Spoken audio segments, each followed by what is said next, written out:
The story opens with Clara, a radiant pianist, celebrating her 35th birthday in her elegant home with her devoted husband, Julian. The air crackles with intimacy as Julian pulls Clara close during a slow dance, his hands tracing her waist, whispering how she's even more breathtaking than when they met 15 years ago. Their friends cheer as Clara plays a sultry melody on her grand piano, her fingers gliding over the keys, though a subtle tremor in her hands drops a wine glass, shattering the moment. Later, in their candlelit bedroom, Julian kisses her deeply, their bodies entwined, but Clara pulls back, sensing something's wrong. Her smile hides a growing fear. 18 months later, Clara's world has collapsed. Diagnosed with ALS, she's lost nearly all mobility, her once vibrant body now reliant on Julian's tender care. He brushes her hair, his fingers lingering on her cheek, their eyes locking with unspoken love and pain. Enter Zoe, a chaotic college dropout, late for her caregiver interview after a wild night. Her crumpled resume and carefree vibe shock Julian, but Clara sees a spark in Zoe's blunt humor and raw energy. Against Julian's protests, Clara hires her, craving someone who sees her as more than a patient. Zoe's first day is a disaster. She fumbles a smoothie blender, splattering the kitchen, and freezes when Clara needs bathroom help. Yet, Clara laughs, charmed by Zoe's unfiltered warmth, their eyes meeting in a moment of unexpected connection. Zoe's life is a whirlwind of bars and fleeting romances. At a club, she locks eyes with Liam, a brooding musician, their chemistry electric as they dance, bodies pressed close, his breath hot on her neck. But a married professor, Ethan, interrupts, his gaze lingering too long, stirring Zoe's conflicted desire. Back at Clara's, Zoe's tardiness frustrates Julian, but Clara defends her, their hands brushing as Zoe helps her into bed, a tender moment charged with trust. One night, Clara suspects Julian's late nights hide an affair. She asks Zoe to check his tablet, her voice trembling. Zoe hesitates but confirms Clara's fears, emails to a woman named Sophie. Clara's heart breaks, but she holds Zoe's hand, their fingers interlaced, finding strength in their bond. Devastated, Clara insists on leaving. Zoe drives her to her messy apartment, shared with roommate Tara.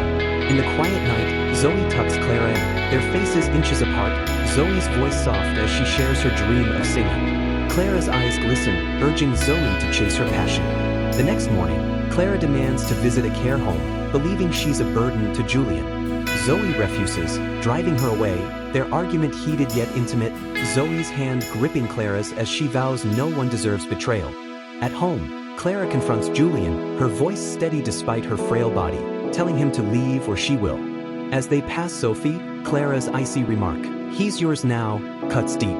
Alone, Clara and Zoe share a raw moment, Clara's tears falling as Zoe holds her close, their embrace a mix of comfort and unspoken longing. Zoe pushes Clara to live again. They spend a day at the mall, Zoe playfully dressing Clara in vibrant scarves, their laughter echoing as their hands brush. By the pool, they meet Elise and Marcus, a couple facing ALS with fierce love. Marcus's devotion to Elise, kissing her gently despite her wheelchair, inspires Clara. That night, at a bar with Zoe's friends, Clara watches Zoe and Liam dance, their bodies swaying, Zoe's eyes catching Clara's in a moment of shared joy. Clara reminisces about meeting Julian, their first kiss under starlight, her voice thick with regret for lost chances. Zoe, inspired, sings a haunting note on stage, her voice trembling but powerful, Clara's proud smile fueling her courage. Clara's health worsens. At a friend's child's birthday party, surrounded by vibrant lives, Clara's frailty stings. An attack leaves her gasping, and Julian rushes in, his eyes raw with guilt. Clara, through Zoe's translation, says she's letting him go out of love. Later, Clara screams her pain, Zoe joining her, their voices raw and cathartic.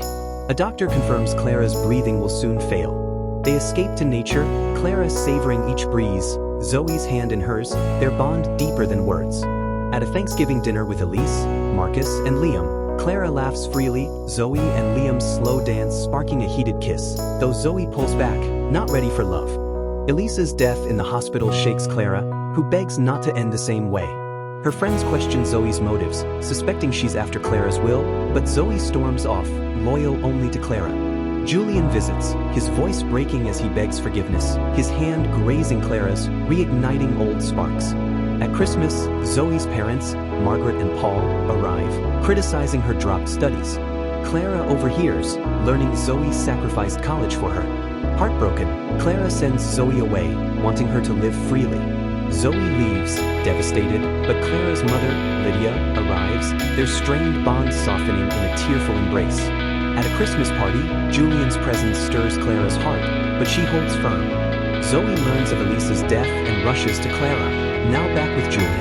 At the hospital after another attack, Clara entrusts Zoe with her final decision: no life support.